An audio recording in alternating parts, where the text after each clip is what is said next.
Hello, hello, hello. Good evening, everybody. Good evening. Welcome back to our page, okay? Welcome back to our series of creating passive income streams. If we can, you can.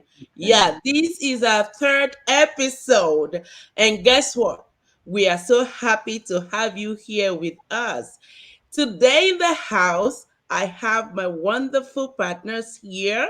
I have Adebola Kolawole and I have Omolara Oti. And my name is Muturayo Emily. We have our lovely sister Modipe Joseph. She's gonna be joining us anytime. Um, and today we want to touch on topics that is so daring to all of us. Yes, ẹ má ṣì mí gbọ́ o, nǹkan tó kan èmi tó kan ẹ̀yin tó kan Yes, everybody so, mhm. òun la fẹ́ mú gbọ́ lénìí. That's right. Most of us will find it difficult and so overwhelming to talk about it, but it is just good for us to talk about it, okay? So that we can look for ways out and for solutions, right? Today, our topic is taking stress out of life. Taking stress out of life. Yes. How can we do it? Guess what? We have some honorable business partners here with me that will throw more light on these things that we call stressors, on these people, on people that can be stressed, and they will shed more light on how what the experience has done to them and what it has brought them so far, right? So, today, I would like to start with Adebola Kolawole. Can you please let us throw some light into what you can describe as stress, especially for people in the diaspora? Over to Okay. you, Adebola. All right. Thank you, Motunrayo. But òyìnbó ẹ̀yẹn ó pọ̀ jù. Mo fẹ́ máa understand you. Mo ń kọ díẹ̀díẹ̀ ní o, sister mi. Àbí o. So, today we're talking about stress, especially for our tó jẹ́ pé our, in the diaspora, our tá ti fi ìlú wálẹ̀ tá ti wá sí here and there just to make life, to find a better life, to find a good life, to make good life for ourselves and our family. But most of the time, tabati day, mama, things will be easy as we've heard, katowa and all those things. But a lot of things might contribute to stress. We now find out pé nǹkan ò rí bá ṣe rò tẹ́lẹ̀, nǹkan ò rí bí a ṣe expect kó máa rí, and even the thought of that alone is stressful. It's overwhelming, and we start to worry. Oríṣiríṣi nǹkan ló máa bẹ̀rẹ̀ sí máa come our way. Bá ṣe máa ibi tá máa kọ́ àwọn ọmọ sí, irú iṣẹ́ tá máa ṣe, iṣẹ́ wo la lè rí, àti wáṣẹ́ àti gbogbo ẹ̀bẹ̀ yẹn, oríṣiríṣi nǹkan bẹ́ẹ̀ ló máa come our way. So àwọn nǹkan tó lè fún wa, tó common láàrin àwa tó jẹ́ pé a wá láti ìlú míì wá sí wọ ìlú tó jẹ́ pé ó máa ń fa stress nìyẹn. How to take care of the family. Irú iṣẹ́ wo la lè rí ṣe? Báwo mo ṣe máa wáṣẹ́ sí? Bó mo máa gbé àní nǹkan bẹ́ẹ̀ yẹn, iṣẹ́ mélòó, gbogbo àwọn nǹkan bẹ́ẹ̀, àwọn nǹkan tó máa ń fa stress yẹn, and àwọn nǹkan yẹn la máa sọ̀rọ̀ nípa lé lórí lénìí pé how is it affecting you? How is it affecting me? Kí ni àwọn solutions tá a lè rí sí? Báwo làwa náà ṣe, kí ni experience tiwa táwa náà ti rí, and àwọn nǹkan wo làwa náà ti ṣe tó jẹ́ pé ó ń fún wa ní ìfọ̀kànbalẹ̀ now nípa gbogbo ọ̀rọ̀ tá à ń sọ yìí. So àwọn nǹkan tá a máa sọ lénìí nìyẹn. I hope everybody will tune in and chip in and enjoy this discussion. Ẹ ṣe púpọ̀. Lóòótọ́ ni pé a rí i pé oríṣiríṣi so many factors ló ń contribute sí stress tí ọ̀pọ̀lọpọ̀ ń go through, right? Nípa pàtàkì ti gbé ọkàn wá láti Africa pé à ń bọ̀ ń bí. Mo tún fẹ́ wá bí business partner mi Ọmọlára, kí ni ẹ̀yin rí sí? Kí lẹ rò pé ó ń fa àwọn stress yìí? Ẹ ṣé olóòtú, thanks so much. Nǹkan tẹ́mi feel pé ó ń fa stress ó pọ̀, nǹkan púpọ̀ ló lè fà á. Number one, as Adebola said, pé téèyàn bá ṣẹ̀dí láti ìlú wa láti Nàìjíríà wá sí òkè òkun different country tó ní kálukú wà, ẹlòmíì wà ní US, UK, like that. So nǹkan tí mo feel ni pé tí ẹ mọ̀ mentality táwọn èèyàn ń gbé bọ̀ láti ìlú wa ni pé tí n bá délùú òkè òkun o ó dà ní pé màá máa ṣa owó lójú street ni o. Gbọ̀gbà tó bá di pé eventually ẹni yẹn ní láti wáṣẹ́ lọ, nǹkan tó wá bargain for nǹkan ni nǹkan tó rí. So due to that á di pé báwo mo yẹ fẹ́ ṣe, ìyẹn lè arise, ó lè jẹ́ kí BP kó lọ sókè. Ẹni tí ó gbé BP kúrò ní Nàìjíríà á débi bá á di pé ó bẹ̀rẹ̀ sí ní rán blood pressure, á bẹ̀rẹ̀ sí ní lògùn, ara ríro á fà á, family á di pé ìkanra máa dé nínú family. So iṣẹ́ ẹlòmíì bá dẹ̀ rí, a lot of people ló jẹ́ graduate láti ìlú wa tó yẹ kán gbé certificate wọn wá sí ìbàyìí. Eventually ìgbà tó máa bẹ̀rẹ̀, wọ́n bẹ̀rẹ̀ láti, they had to start from the scratch. Irú ẹni tó yẹ pé bóyá banking ló ń gbé bọ̀ láti Nàìjíríà, ó débi báyìí, ó find out rẹ̀ pé ó dà ní pé healthcare ni wọ́n máa ń tètè ríṣẹ́ jù, ó bá rẹ̀ ní another line. Healthcare ló ń tà. Òun ló ń tà. Mentality a lot of people dey ní pé healthcare, I want to be nurse, I want to be this, I want to be that. So due to that, ẹni yẹn máa wà stressed up wípé where do I begin? Níbo mo ti fẹ́ bẹ̀rẹ̀? Then another thing tó máa ń fà ní pé bóyá ọkọ àti ìyàwó tá bá máa ṣiṣẹ́, bóyá multiple job ni a lot of people ń ṣe, bó bá ṣe ń clock out níbì kan, wọ́n bọ́ síbòmí láti lọ bọ́ síbòmí. So by doing so, tó bá délé á di pé ẹ̀yin ọmọ ẹ má disturb mi, bóyá ọkọ bí tó bá jọkùnrin á sọ fún ìyàwó pé wo má yọ mí lẹ́nu, bóyá gbà tíyàwó dẹ̀ nídìí ẹ̀ ni, á di pé wàhálà máa ṣẹlẹ̀ ní family. Blood pressure, like I said, blood pressure máa lọ sókè. Àwọn ọkọ àti ìyàwó wọn ní rójútu ara wọn, á di pé gbọ́n mi sí omi òtó á wà ń bẹ̀. Àwọn ọmọ wọn ní enjoy àwọn òbí wọn. So gbogbo àwọn nǹkan tó tún lè, tí mo feel kó tún lè fà á nìyẹn. Then ẹlòmíì kẹ̀dẹ̀rẹ̀ tí ò ń ṣe pé bóyá tí ò ń ṣe bóyá ọ̀rọ̀ iṣẹ́, ẹlòmíì lè feel pé bóyá medically ó máa ń fa kéèyàn ní stress náà. But the major point, the bottom line is iṣẹ́ ló máa ń fà jù tí mo feel. Iṣẹ́ àti family, bóyá okay, ó ti délùú yìí, àwọn ará ilé wọn retí pé exactly, ó yẹ kó ti máa ká kòkó náà, ó yẹ kó ti máa ká lórí street. Mentality a lot of people yẹn, ó yẹ kó ti máa pluck owó yẹn lórí igi, ó yẹ kó ti send owó. So stress from parents and siblings. Ẹ̀gbọ́n mi kí ló dé, àwọn ọ̀rẹ́ yín wọ́n ti ń ṣe fún àwọn àbúrò wọn, tí wọ́n mọ̀ pé ìka ò dọ́gba. Bóyá iṣẹ́ táwọn yẹn ń ṣe, ẹlòmíì kẹ̀dẹ̀rẹ̀ wọ́n á délùú yìí, mo sorry to say, bóyá kele ẹlòmíì ń wọ́, ẹni tó dẹ̀ ń wọ́ kì í yàtọ̀ sẹ́ni tó fẹ́ lọ fa 16 hours. Ṣé mọ̀ pé bó ṣe máa send owó sílé ó máa yàtọ̀ síra wọn. So ìyẹn làwọn òbí àtàwọn àbúrò wọn máa fojú wò pé lágbájá ọ̀rẹ́ yín ẹ wọlé tí màmá wọn lágbájá tó màmá ẹ̀ within 2 years ẹ mọṣẹ́ tí lágbájá yẹn ṣe ni. tó bá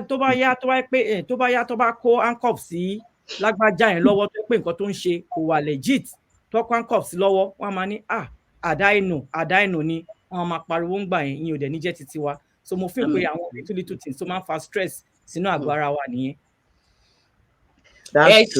Ẹ ṣe lọ́pọ̀lọpọ̀. Ó lágbára o, àwọn ọ̀rọ̀ ńláńlá lẹ̀ ń sọ léni yìí, oh my God. Ṣé rí ní tèmi, nǹkan tí máa sọ pé ní àfikún gbogbo nǹkan tẹ́ ti sọ pé ó ń fa stress. Ṣé rí major thing ni pé bill táwa mọ̀ tá à ń gbé bọ̀ láti Africa ó yàtọ̀ sí bill tá à ń gbé. Ó yàtọ̀. Ìgbà tèmi débì tí mo gbọ́ pé oṣooṣù lówó lé, mo ń gbọ̀n ni. You understand? So ìyẹn jẹ́ kí ọkọ tó bá ń lọ, ó lọ ṣiṣẹ́ méjì mẹ́ta, bó ṣe ń wọlé báyìí, ìyàwó náà forí jáde lọ. Right? Ó yá, àwọn oore ọ̀fẹ́ tọ́lọ́run wá fún wa gẹ́gẹ́ bí ọmọ ńkọ́. A sì máa sọ̀rọ̀ débẹ̀, ṣóyé yín. Nísìnyí mo wá fẹ́ béèrè lóòótọ́ ná lórí ìbéèrè yìí. Ọmọlára wọ́n ti já lójú díẹ̀, ṣùgbọ́n mo fẹ́ béèrè pé kí ni stress yìí, all this stress that especially the family are going through, what is the effect on the individuals in the family? Bàbá ni o, ọmọ ni o àti ìyá pàápàá kí ló ní ṣe báwo ló ṣe báwo ló ṣe affect wọn personally and as a family. Adébọ́lá màá fẹ́ kó bá mi yànnàná ẹ̀ díẹ̀. Bí gbogbo wàhálà yìí ṣe ń affect parents, I mean bàbá ìyá ọmọ different ways, like Ọmọlára ti sọ ní some of those things now. You know, number one, need time. Or you know, and you won't have enough time for each other. You just mentioned pé sometimes bí ìyàwó ṣe bọ́kàn ṣe wọlé ní ìyàwó ń jáde, àwọn míì gan ọ̀nà láti exchange ọmọ, you know, ọmọ àwọn ọ̀nà láti pàdé ìyàwó ọkọ á sọ àwọn ọmọ sínú mọ́tò ìyàwó tó ń lọlé, you know, that kind of thing. Gbogbo yẹn kò sí, you are not settled. Kò sí, you won't have enough time to even settle down with your family, to even enjoy that family, to spend time with your children, to spend time with your spouse. Yeah, I was like, okay, maybe sometimes, but kò lè dàbí nǹkan téèyàn fẹ́. Kò séèyàn tó fẹ́ ṣiṣẹ́ kù náà, kò séèyàn tó fẹ́, it's not pé bóyá ó wù wá láti máa ṣe here and there, jasọ́tún jasósì, wọlé lóru wọlé lálẹ́ and all those things. No, but it's all because of that. Gbogbo ká lè gbọ́ bùkátà náà ni, ká lè take care family torí àwọn ọmọ yẹn náà ni, but torí àwọn family wa náà ni, but we won't even have the time to even enjoy that labor. That's fruit of our labor. Any time gonna to enjoy it. Go time that so time to where máa relax. Àwa ní ó ti rẹ̀ wá, ó ti ṣiṣẹ́ the whole week. You are stressed. You only have Saturday to relax. I mean, maybe you only have Sunday to relax. You want to sleep most of the day. You àwọn tá tún jẹ́ Christian àtún lọ sí church. The old day is gone. Àtún bẹ̀rẹ̀ again. Mentally, sometimes if you could see enough time to spend with the kids, you won't even know what's going on with their life. Influence with other things that they see. Some kids will affect you in school. Well, okay, my father doesn't spend this much time, but yeah, mommy so be our parents watching ship and all those things. No, only affects relationship, you know, and even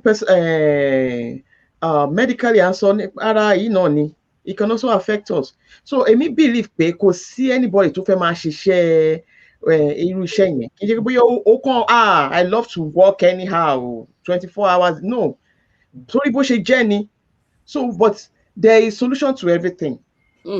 It cannot continue like that. There should be a point. I want to say enough is enough. Right. This can continue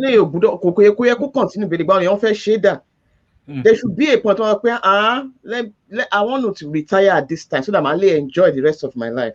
And there are solutions. We just need to find it. Ẹ ṣé púpọ̀, ẹ ṣé mo dúpẹ́. Ìyẹn làwọn kan nílùú mi ń pè ní ṣé na like this we go dey dey. Àbí. Iṣẹ́ méjì mẹ́ta na like this we go dey dey. Now nobody wants to far die now. Ẹ wò wọ́n ní téèyàn bá ṣípá ọmọ tó bá ṣípá right. Ẹ jẹ́ kí mo fẹ́ welcome Modúpẹ́.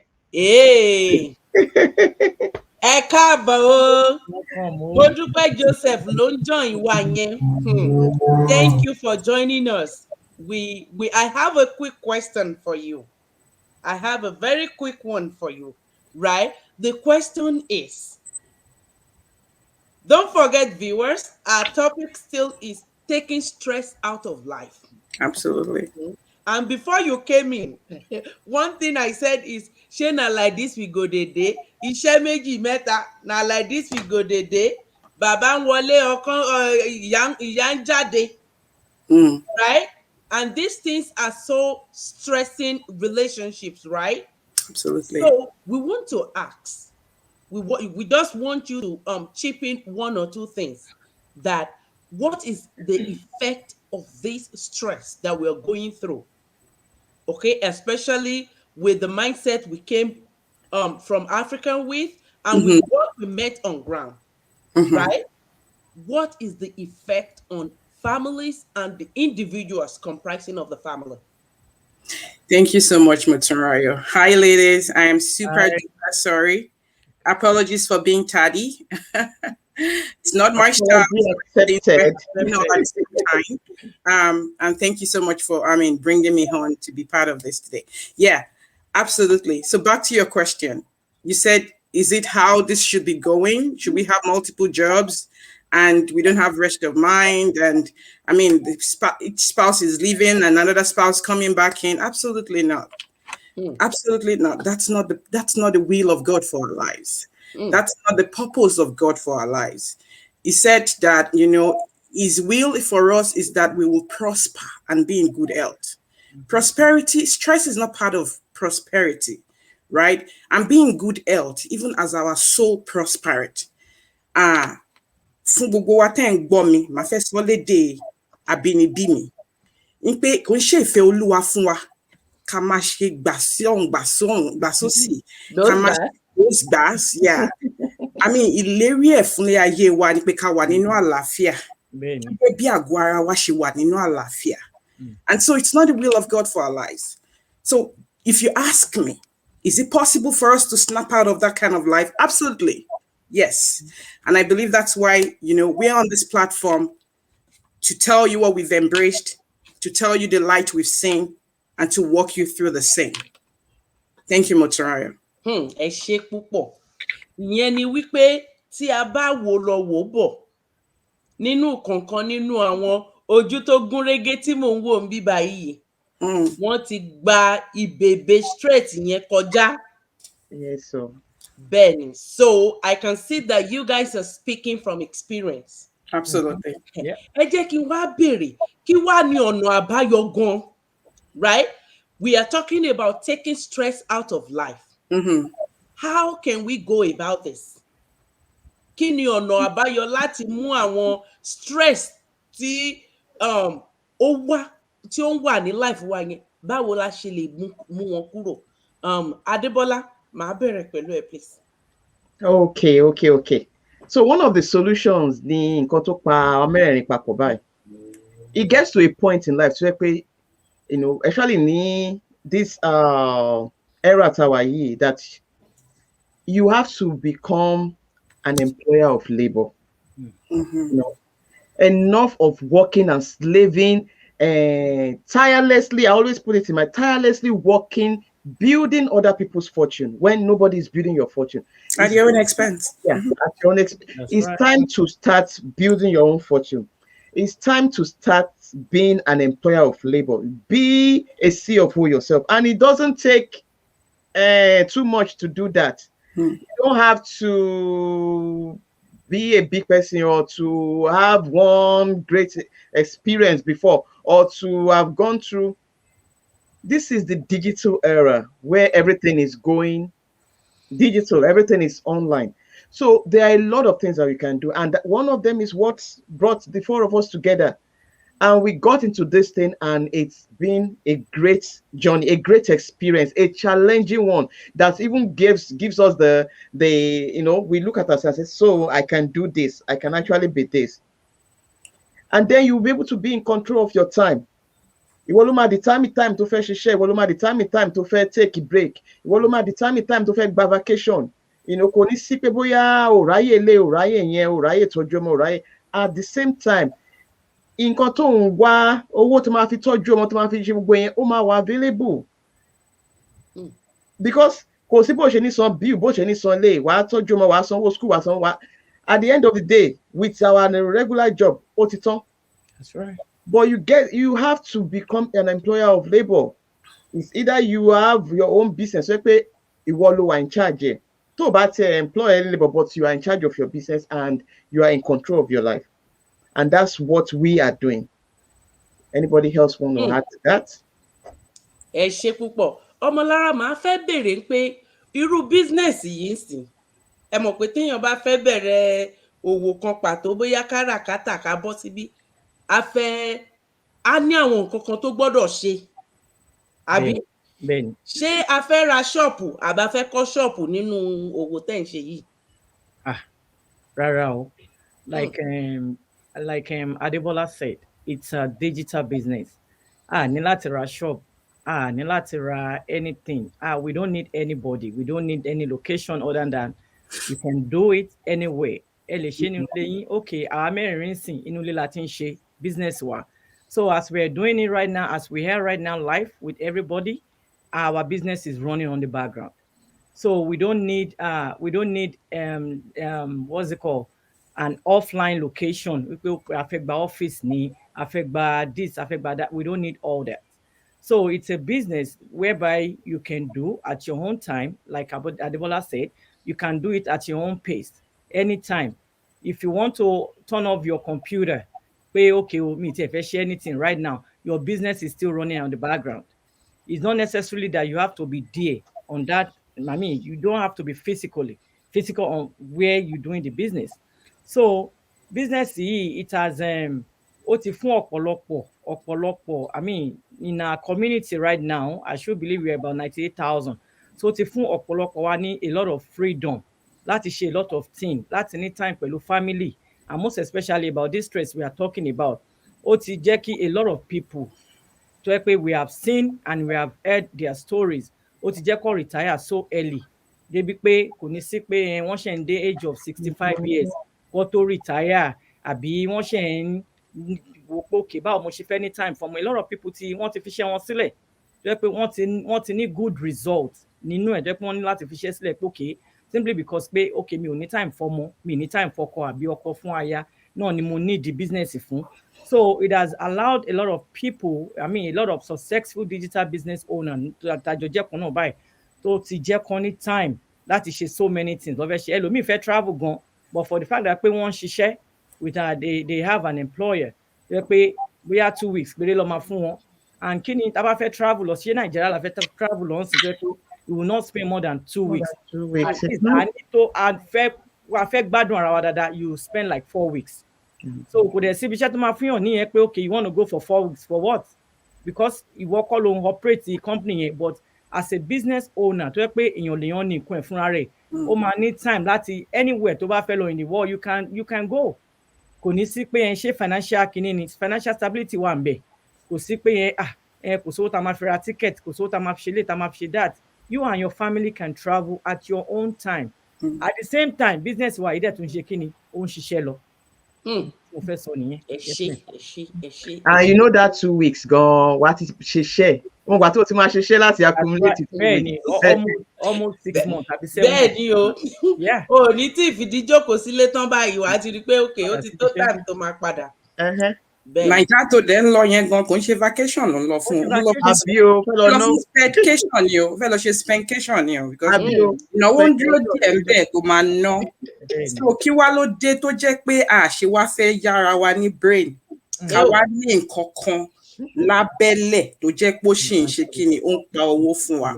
In a legitimate form, by the way, in a way that is not, I mean, a lot of people run out of it and say it's scam.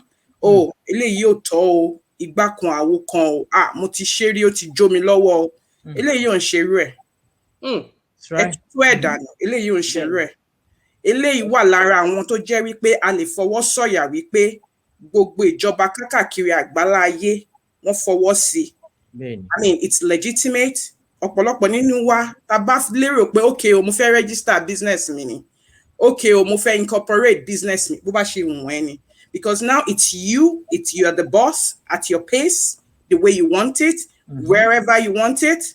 I might be where, I might be where in Cancun, right on the shore, and I'm still running my business and still spending time with my family. Oh, yeah. That is the type of business, this is all about. That is, I just wanted to kind of like chime in. I don't know if you have any specific question for me, Muturaya. Yeah, before I have one for you. Before I go to that. Mo tún fẹ́ káwọn èèyàn wá mọ̀ wípé tẹ́ bá lọ sí Nàìjíríà fún àbí tẹ́ ń lọ sí Africa fún 2 weeks yẹn ẹ lè gbé ọ́fíìsì yín dání o. No. Ẹ lè gbé ọ́fíìsì yín dání lọ sí Nàìjíríà ṣùgbọ́n eléyìí tẹ́ bá ti gbé carry on yín ẹ ti gbé ọ́fíìsì yín dání nìyẹn ẹ tún máa wà nù plane by ẹ tún make ìgbẹ̀mú lọ nìyẹn ẹ wò ẹ lọ jára yín if you know. Ṣóyè yín bẹ́ẹ̀ yẹn. That's just the thing. Ẹ lọ jára yín. So question tí mo ní fún mo dúpẹ́ ni wípé púpọ̀ àwọn èèyàn wa ìdí pàtàkì tá fi wá tá fi ń sọ èdè abínibí ni wípé kán lè mọ̀ wípé okay kíní yìí kò sí fún àwọn nǹkan pàtó gbogbo èèyàn ló wà fún àwọn ara wa dẹ̀ wà nú ẹ̀ àbí. And we are doing well. Àwọn èèyàn wa kan wọ́n ń wò ní wò pé báwo ni mo fẹ́ máa rí tajé ṣe ní online ṣó possible Mo fẹ́ kí Modúpẹ́ bá wa tan ìmọ́lẹ̀ sí pé ṣé ó possible láti rí tajé ṣe ń pé mo fẹ́ máa ka nǹkan báyìí ṣóyé yín láti rí owó ṣe ní online space. Absolutely. Or more than possible. Gone are the days that mama wò pé ṣé nǹkan kan ṣe é ṣe àbí kò ṣe é ṣe. Mẹ́rẹ̀ẹ̀rin nínú wa tá wà níbí báyìí àti ọ̀pọ̀lọpọ̀ nínú wa nǹkan kan ló mú wa dúró tó dẹ̀ jẹ́ pé ó dúró lórí ọ̀rọ̀ Ọlọ́run. Ọ̀rọ̀ Ọlọ́run fi yé mi, ó fi yé ẹ̀yin, ó fi yé ọ̀pọ̀lọpọ̀ nínú àwọn tó ń gbọ́ wa tó jẹ́ pé onígbàgbọ́ ni wọ́n wípé kí ni with God all things are possible. That's right. Ọlọ́run ló fún wa ní ọpọlọ náà. Ọlọ́run tó fún wa lọ́pọlọ náà ló ń jẹ́ ká rí àwọn nǹkan náà rí ṣe. Now, back to the digital space. Is it possible for you to trade online? Is it possible for you to venture online? Is it possible for you to make money online? Absolutely. For the past, whatever, most recently, a year or thereabout, virtually everything is shifted online. We do virtually everything online. We worship online. For those of us that are Christians, even those that are non-Christians, they have a way they do all that. We worship online. Our children go to school online, right? At the very verge of that pandemic, everything is done online. We bank online, and lots of us bank online, and go online.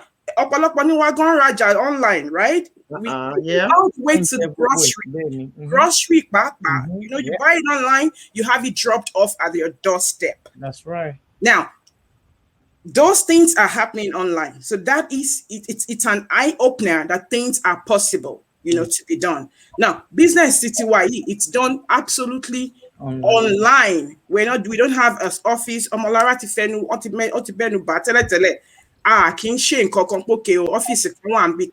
that's the reason why it gives us that ample of opportunity. Our let us see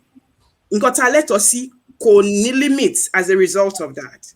We are, you know, it's unlimited because we have the opportunity to be anywhere, anytime across the globe. We are attracting our clientele across the globe. So no limitation.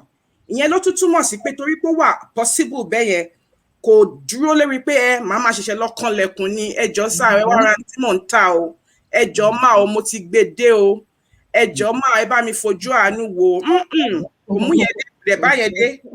Ó dúró lórí pé a dúró lórí ara wa and you are utilizing, we are leveraging on the power of automation. We're leveraging on the power of technology, on the power of globalization, if you will. Àwọn nǹkan tá à ń lò nìyẹn tó dẹ̀ ń gúnrégé fún wa nínú business yìí. So to wrap up your question, it is very possible for us to be online and to be doing well. Ọ̀pọ̀lọpọ̀ ni wọ́n ṣe kò bá aláwọ̀ dúdú ni aláwọ̀ funfun nìkan dúró, aláwọ̀ dúdú púpọ̀ ń ṣe. A lot of Nigerians are there, Africans are there. Name it. The list is endless, and that's why we call it a global business. Thank you. Ẹ ṣé púpọ̀. Ṣé tí ń gbọ́ báyìí ẹ̀yin ti wà nílé tá a bá ń rí pé ẹ ti ń rí àwọn kinní yìí tẹ́ ń wò ó pé bóyá ṣé ó ṣeé ṣe ṣé mo lè ṣe ní parọ́ tàn yín ẹ̀yin ọmọ ìyá wa ẹ jára yín o ẹ jára yín ẹ̀yin àgbà ni o tó ṣe bí òwe ẹni àbọ̀rọ̀ là ń sọ fọ́mọlúàbí tó bá dénú ẹ̀ wẹ́ ó lè bí ó lè decide láti add the one. Yeah. So make due diligence can try any of this website then read www.omolaraoti.consulting.com, www.debikconcept.com, www.tremconsulting.com, and www.moturayoemily.com. Any of it lè lè tẹ bọ́tìnì yín sí. Ẹ fi orúkọ yín síbẹ̀ àbí ẹ fi email yín síbẹ̀. Ẹ bẹ̀rẹ̀ ìtọpinpin ìdánilójú nǹkan tẹ́ fẹ́ wọnú ẹ̀. Due diligence yín ẹ lọ wò ó dáadáa. Ẹ má ṣe nítorí pé ẹnìkan ní pé kẹ́ ṣe right, but ó possible ẹ má yẹ kán gbé nǹkan gbẹ̀yìn yín kọjá.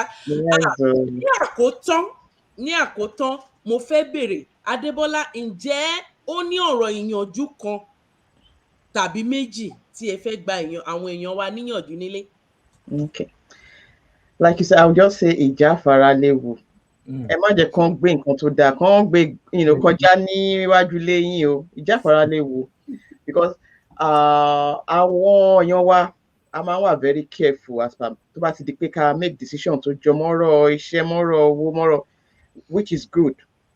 Kí n tètè jump into something, but we are letting you know. Nǹkan téèyàn bá test, you won't know more. Benny. more. In our business, you have the opportunity to check it out without any commitment. To check it out and see, even if it's something that you want to do, even if it fits what you want. So, Motunrayo has already said it. Check any of our website. If you want more information, message any of us. We will talk with you. Send us a direct message and let us discuss. Let us talk to you. Let us open you to what it is. And you'll be able to check it out without any commitment and make your decision. But not doing anything and just waiting. Then, like I said, allowing your laters to become never. That's very dangerous for you. That's very dangerous for your family. Start building your own legacy. Plan that retirement so that you know that even if you retire, there's something waiting for you. Not just the 419 or 401k or old school now, old school. Yeah. Benny. Bẹ́ẹ̀ni, Ọmọlára, ǹjẹ́ a ní ọ̀rọ̀ ìyànjú kankan fáwọn èèyàn wa nílé bí? Ìyànjú tí máa kàn gba àwọn aráalé ni pé just like you said, kàn ṣe due diligence torí ìgbà tèmi náà máa bẹ̀rẹ̀ mi ò tètè tara bọ̀, so mo ní láti wo video to come with the webinar, mo wò like over and over and over again pé kí mọ̀ nǹkan tí mo fẹ́ tara bọ̀. Ìgbà tí mo dẹ̀ rí pé kíní ó wà legit, mo rò pé for me to stop my weekend job, mi ò rán àwọn ọmọ mi ní weekend, bá ti lọ látàárọ̀ ilẹ̀ máa ti ṣú. So ìgbà tí mo dẹ̀ tara bọ̀ tí mo rí pé kíní wà legit ńkọ́, mo dẹ̀ ra ṣe kíní weekend job mo rọra fi sílẹ̀. Nísìn mo ní time pẹ̀lú àwọn ọmọ mi, irú èní sí a lọ sí park, inú wọn gan dùn, inú èmi gan dùn pé mo ráyè fún àwọn ọmọ mi. So àyè tí ò sí ń bẹ̀ yẹn, mo create time fún wọn, business yìí create time fún wọn. So ẹ̀yin tẹ́ wà ń bẹ̀ yẹn, if you're out there thinking, this is scam, like we said, it is not scam, we are legit to the extent pé à ń san tax wa. So business yẹn bá dé gbé sílẹ̀ tó ń san tax, ẹ ti mọ̀ pé ó wà genuine. So máa kọ̀ gbà yín níyànjú pé ẹ má jẹ́ ìbẹ̀rù, nǹkan tó dẹ̀ tún ṣẹlẹ̀ ni pé ìbẹ̀rù ló máa ń fa most of this thing. Ẹ má jẹ́ ká bẹ̀rù, ìbẹ̀rù ń jẹ́ kéèyàn sún ní ìlọsíwájú. So téèyàn bá lè mú ìbẹ̀rù kúrò, á ní ìlọsíwájú. So stop being skepticism about pé kíní, ẹ ṣe due diligence yín kẹ́dẹ̀ wò pé okay, ṣé kíní mo lè ṣe, kò ń ṣe for everybody lóòótọ́, bá ṣe sọ níbẹ̀rẹ̀, it is not for everybody, it is meant for those who are ṣe kíní tó ń ready láti wà successful, tó fẹ́ change ní life wọn, tó fẹ́ change their lifestyle, tó fẹ́ ní time fọ́kọ, tó fẹ́ ní time fọ́mọ. Ẹ jọ̀ọ́ ẹ jẹ́ ká ṣe due diligence wa, ká dẹ̀ make research. Ẹ ṣé. Wọ́n fẹ́ ní time fún iṣẹ́ ìránṣẹ́ t'Ọlọ́run kọ sí wọn lọ́wọ́. Thank you. Kí la wá ṣe nílé ayé yìí, àwa ṣiṣẹ́ àkànwá máa kaṣọ máa ṣe ṣá o. Wọ́n fẹ́ ní time fún iṣẹ́ ìgbàgbọ́ t'Ọlọ́run kọ sí wọn lọ́wọ́. Òun ni business yìí wà fún. And that's one of the things, that I embrace so much, about this, because virtually everybody in our community, we know who we are, we know what we have. We're just hungry for change. We're just those set of individuals who think, what God has blessed us with abundance. Why not embrace it? Why will I start struggling with that one slice of the pie, when I can have it all to myself? That's right. So those are the kind of set of people we have. So in my own closing speech, I'm going to say this, that there are two set of peoples in life. It's either you're a pessimist or you're an optimist. We are either one of those. Now, the pessimist will always see difficulty in every opportunity.